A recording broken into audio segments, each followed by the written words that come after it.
A major gun trafficking bust involving a group of aspiring rappers. All right, that operation allegedly brought dozens of firearms from Georgia to New York City. Dan Bowens is here now with the details. Dan. Yeah, Steve and Lori, exactly right. A total of 9 people arrested, some from New York, others from down in Georgia.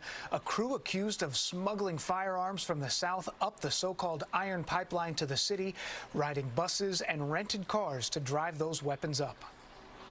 Investigators say the suspects displayed the illegal firearms in their own music videos, the aspiring rappers accused of gun trafficking, but the illicit handguns ended up as much more than just props on screen.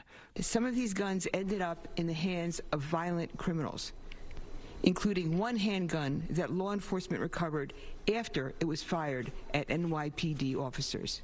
While showing the firearms and stacks of cash generated views online, the scheme the 9 defendants allegedly operated is nothing new to law enforcement, transporting the weapons from southern states with lax gun laws into New York up what's known as the iron pipeline. These defendants are conspired to illegally traffic firearms from out-of-state sources onto our New York City streets. Through a partnership between the ATF, Justice Department, and the NYPD, investigators tracked the guns to the source, a suspect in Georgia known as a straw purchaser.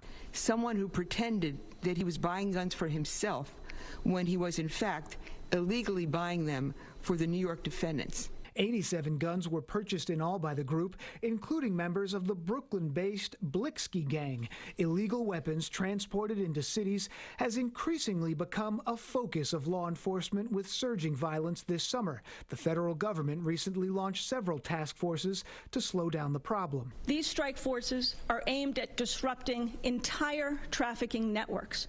Recently, Fox 5 did an in-depth report on the iron pipeline. Some studies show 6 out of every 7 handguns connected to crimes in New York were brought in from elsewhere. There's an underground economy. It definitely facilitates gun violence in New York, despite your strong laws. And of the 9 defendants, 6 appeared in federal court in New York and Massachusetts just today. Authorities are still searching for 3 other suspects.